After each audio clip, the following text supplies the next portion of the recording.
Hello guys, in this video I am going to show you how to edit your account on the Spotify application, meaning that you can change your username and your email as well.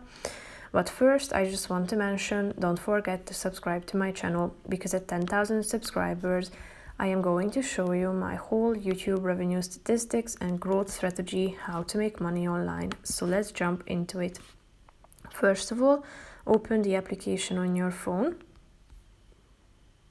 Now you should tap on the home icon down below, which is the first option.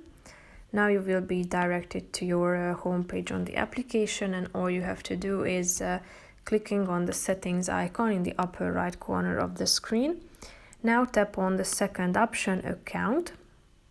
Here, if you want to change your username, click on the first option.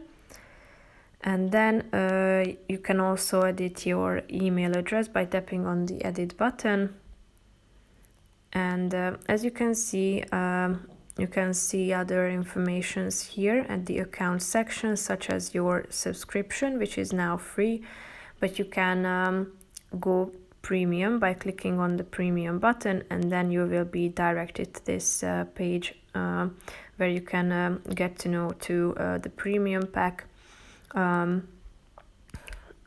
So yes, basically that's it for this video. I hope you found it helpful. If you did, consider subscribing, and see you in the next video. Bye bye.